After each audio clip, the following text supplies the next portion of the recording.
ओम नमः शिवाय, ओम नमः शिवाय। शिव हरि बच्चों, बोलो श्री कृष्ण भगवान की जय। श्रीमद् भागवत सार एक। बच्चों, आज मैं चालू कर रही हूँ ये भागवत सार। ये भागवत सार को 3 दफ़े सुनना और पढ़ना चाहिए, तो इसका पूरा फल मिलता है। एक, आनंद अपने भीतर ही निवास करता है, किंतु मनुष्य उसे स्त्री में, घर में तथा बाहर सुख में खोज रहा है। 2, मनुष्य में ज्ञान आता है, किंतु वह टिकता नहीं।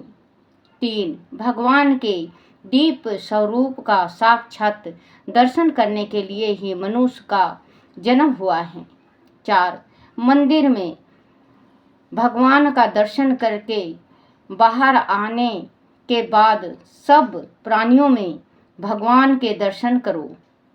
5, जीवन, जैसे बच्चों आप भगवान का दर्शन करने जा रहे हो तो भगवान का दर्शन करो, पूजा करो, पाठ करो, लेकिन बाहर आके किसी के साथ ईर्ष्या या लड़ाई नहीं करना चाहिए, ना किसी को देख के जलना चाहिए, क्योंकि भगवान कहते हैं ना, भगवान हर एक जगह बसे हुए हैं। भगवान किस रूप में आ जाए किसी को नहीं पता। भगवान भिखारी के रूप में आ जाए, भगवान बड़े के इंसान के रूप में आ जाए, साधु के रूप में आ जाए, सन्यासी के रूप में आ जाए, अपने गुरु के रूप में आ जाए, माँ के रूप में आ जाए। भगवान किस टाइम, क्योंकि भगवान दिखते थोड़ी ना बच्चों, भगवान तो अंतरात्मा में होते हैं। तो भगवान किस टाइम आ जाए, किस भेष में आ जाए, भगवान हमें कोई पता नहीं चलता। 5, जीवन नारायण का ही अंश है, उसे में उसको मिल जाना है। 6, मनुष्य जीवन अत्यधिक विलासी हो गया है, अंत ज्ञान मार्ग से उनका ईश्वर के पास पहुंचना कठिन हो गया है। 7, सुंदर भवन और भोग विलास में लिप्त रहने वाले व्यक्ति उन उपनिषदों के अधिकारी नहीं हैं। 8, जो काम सुख में लीन है वह योग अभ्यास नहीं कर सकती। भोगी योगी बनने का प्रयत्न करेगा तो रोगी बन जाएगा। 9, आपका प्रत्येक व्यवहार भक्तिमय होना चाहिए। 10, घर में रहना पाप नहीं, किंतु उसके भीतर अति आसक्ति पाप है। 11, यह भक्ति का समय है, वह भोग का इस प्रकार का भेदभाव रखने वाला व्यक्ति भक्ति नहीं कर सकता। अगर मन में रखो कि ये भक्ति का समय नहीं है, ये तो भोग का समय है। जैसे कि कोई ऐसा होता है बच्चों, जैसे कि पूजा पाठ करने बैठ जाएगा, पूजा पाठ करने किसी दिन लेट हो जाएगा तो उसके मन में फट आ जाएगा, अभी तो मेरे भोजन का समय है, अभी मैं खाना खाता, तो वो बच्चों बेकार हैं, उसमें कोई फायदा नहीं। या पूजा करो या पाठ करो, कुछ भी नहीं, क्योंकि वो तो आपको खाने के सिवा और कुछ याद ही नहीं है। तो वही भगवान कहते हैं कि जब तक भगवान का ध्यान आत्मा से नहीं करोगे तो भगवान नहीं मिलते। बोलो हरिवंश पुराण की जय। ब्रज नभ का वध, उस शंख के नाद से शत्रुओं के दिल दहल गए। प्रमुख उस नाद को सुनकर कृष्ण के पास गए। तब कृष्ण ने कहा, इन असुरों से तो संबा जयंत आदि ही निपट लेंगे, तुम ब्रजनभ का वध करो। ऐसी आज्ञा पाते ही वह महावीर ब्रजनभ पर टूट पड़ा। ब्रजनभ के साथ उसका भयंकर युद्ध हुआ। तब प्रमुख की गदा का एक अति भीषण प्रहार छाती पर खाकर ब्रजनभ मुंह से खून उगलता हुआ मूर्छित हो गया। प्रमुख ने उसे उकसा कर पूर्ण चेतना को प्राप्त कराया। तब वह प्रमुख के रण कौशल की प्रशंसा करता हुआ बोला, तुम्हारा पराक्रम धन्य है, किंतु अब प्रतिशोध की मेरी बारी है। ऐसा कहकर उसने बातों बातों में अपनी कांटों वाली गदा प्रमुख पर फेंक मारी। गदा सिर पर खाने से प्रमुख चक्कर खाकर भूमि पर गिर पड़ा। कृष्ण द्वारा बजाए 5 जय के नाद को सुनकर वह चेत हुआ और कृष्ण की इच्छा से असुर का नाश करने वाला सूरदर्शन चक्र प्रमुख के पास आ गया। प्रमुख ने तब हजारों तीक्ष्ण आरों वाले उस चक्र से ब्रजनभ का सिर काट डाला। सुनाभ नाम का ब्रज नाभ के भाई को महापराक्रमी गदा ने मार गिराया था। तब शंभा ने जयंत आदि के साथ समस्त असुरों का नाश कर दिया। उस समय ब्रजनभ का एक और भाई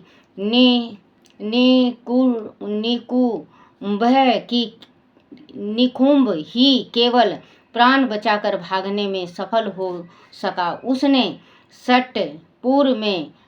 सटपुर में शरण ली पुत्र का राजाभिषेक। तब कृष्ण ने ब्रजपुर के 4 भाग किए। एक भाग जयंत के पुत्र विजय को तथा शेष 3 भाग गदा, शंभा तथा प्रमुख के उन पुत्रों को दिए जो असुर कन्याओं से ब्रजपुर में ही उत्पन्न हुए थे और द्वारका को लौट आए। 6 मास बाद अपने पुत्र को भली प्रकार राज संभाल कर प्रमुख गद शंभा भी द्वारका को लौट आए। कृष्ण की संतानों का वर्णन।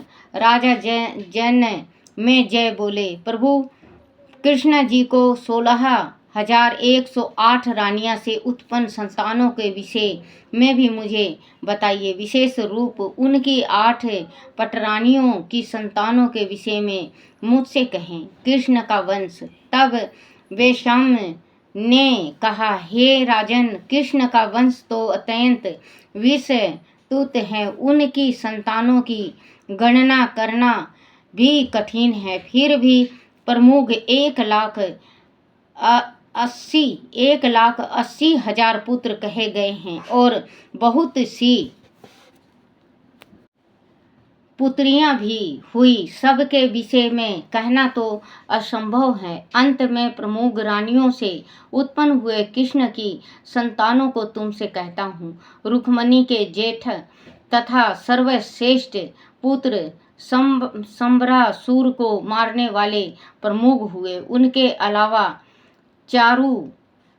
चारुदेण, चारुभद्र, चारुगर्भ, चारुविद, चारुबाहु, सुदेश, यह सुचारु, दुर्मा, यह चारु तथा सुषेण, यह 10 पुत्र और चारुमती नामक रूपवती पुत्री हुई। यह सभी शूरवीर हुए। सत्यभामा से भानु, भीमरथ, रोहित, दीप्यमान, धर्मा, जय तथा जलांतक, ये 6 वीर पुत्र तथा भीमलिका, तर्मा, वर्णी, जलधमा और मानुमती, यह 4 सुंदरी पुत्रियां हुई। जमवंदित से संबंध मित्र, जामवती से संबंध मित्रवान, मित्रविद, मित्रबाहु और सुनीत, यह 5 प्रतापी पुत्र तथा मित्रवती नामक सुशीला पुत्री हुई। नागजीत से भद्रकार, भद्रविद तथा भद्रवती, यह 2 पुत्र और 1 पुत्री हुई। सुदांत सयनय से संग्रामजीत, सत्यजीत, सेनाजीत तथा समतनजीत, यह 4 पराक्रमी पुत्र हुए। माद्र देश की भीमा से विकसर्वा, विकनिवृत्ति तथा विकदीप्त, यह 3 पुत्र हुए। लक्षण से गात्रवान, गात्रगुप्त तथा गात्रविद नाम के 3 रण कुशल पुत्र और ज्ञात्रवती नामक एक सुडेल पुत्री हुई। कालिंदी के आश्रित नामक एक ही महावीर पुत्र हुआ। श्रुत सेना के भी सुत सेना नामक एक ही श्रेष्ठ पुत्र हुआ। विहति मित्र विंदा के पराक्रमी गदा तथा अंगद नाम के 2 पुत्र हुए। पौरवी के मुकुंद सवेत अवगाहा सुमित्र पवित्र चित्ररथ वह चित्रसेन यह 7 पुत्र तथा सवेत नामक पुत्री हुई। सुदेवा के वासवन सतंभा तथा सतंभावन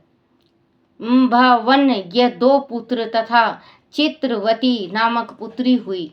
कोशकी श्रुत सोमा के निवासन उत्पन्न शंकु ब्रजसु श्रीप्रिया तथा वनस्तंभा नामक 6 पुत्र तथा सतंबावती नामक एक पुत्री हुई। जो निष्ठिरी के युधिष्ठिर तथा गरुड़ नाम के 2 पुत्र तथा कपालिका नाम का एक पुत्री हुई। यह सभी रण कुशल थे। कृष्ण के प्रमुख 1,80,000 पुत्र में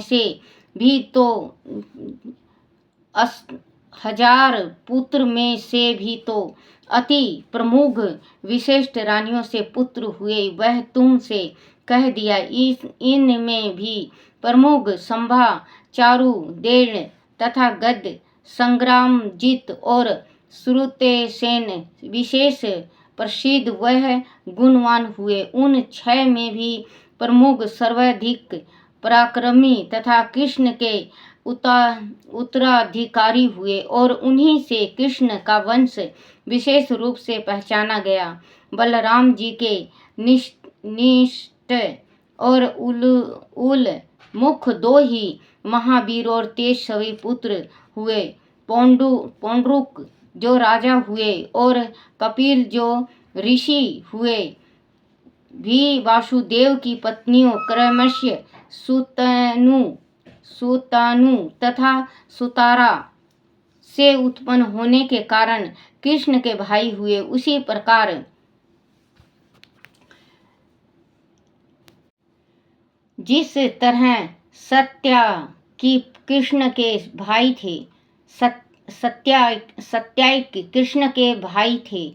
हे राजन, प्रमुख के पुत्र अति रूपवान और महावीर अनिरुद्ध हुए। अनिरुद्ध का पुत्र सानु पौत्र ब्रज पर पौत्र अतिरथ हुए। अतिरथ का पुत्र सुचारु हुआ। संभा का पुत्र सुप्रसर्वा हुआ। ईश्वर सत्याकी का पुत्र युधान पौत्र असंग पर पौत्र मणि हुआ। मणि का पुत्र युगंधर हुआ। इस प्रकार कृष्ण की प्रमुख रानियों की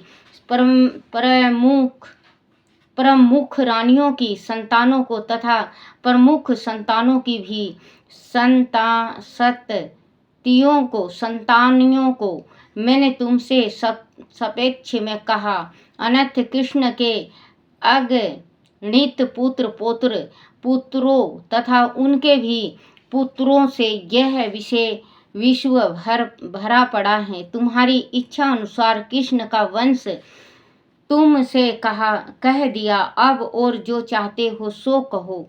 तब राजा जनमेजय ने कहा, हे महामुनि, अपने प्रमुख द्वारा संबासुर के वध की बात कही थी। बच्चों, इसमें जैसे हम पढ़ते हैं तो गंधारी ने श्राप दिया था श्री कृष्ण भगवान को कि तू वंशहीन हो जाएगा। तुझे चाहे कितना भी वंश होगा, लेकिन जिस टाइम तू जाएगा तो वंशहीन होके जाएगा।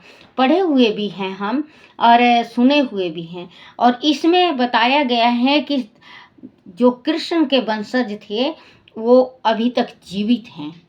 और उनमें है कि कृष्ण भगवान जिस टाइम इस दुनिया को छोड़े थे, उस टाइम उनका कोई वंश नहीं था, क्योंकि वो कट के आपसी में मर गए थे।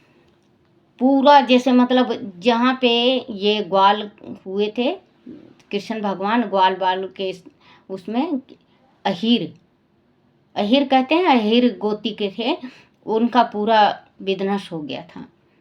तब राजा जन्मेजय ने कहा, हे मन, देखना बच्चों, इसमें लिखा हुआ है, अनगिनित पुत्र पौत्र पर पौत्र तथा उनके भी पुत्रों से यह विश्व भरा पड़ा है। तुम्हारी इच्छा अनुसार कृष्ण का वंश तुमसे कह दिया, अब और जो चाहते हो सो कहो। तब राजा जन्मेजय ने कहा, हे महामुनि, आपने प्रमुख द्वारा शंबासुर के वध की बात कही थी, मुझे वह प्रसंग भी सुनाइए। प्रमुख ने शंबासुर को क्यों और किस प्रकार मारा, मुझसे वह सब कृपा कर कहिए। बोलो श्री कृष्ण भगवान की जय। श्री कृष्ण गोविंद हरे मुरारी, हे नाथ नारायण वासुदेवाय, हे नाथ नारायण वासुदेवाय, हे नाथ नारायण वासुदेवाय। बोलो श्री कृष्ण भगवान की जय। हे मेरे कान्हा, हे मेरे लड्डू गोपाल, हे मेरे कन्हैया, मेरे से कोई भूल चूक हो जाए, कोई गलती हो जाए, मुझे क्षमा करना, क्षमा करना, क्षमा करना। बोलो श्री कृष्ण भगवान की जय। अपने अपने माता पिता की जय, अपने अपने गुरुदेव महाराज की जय हो।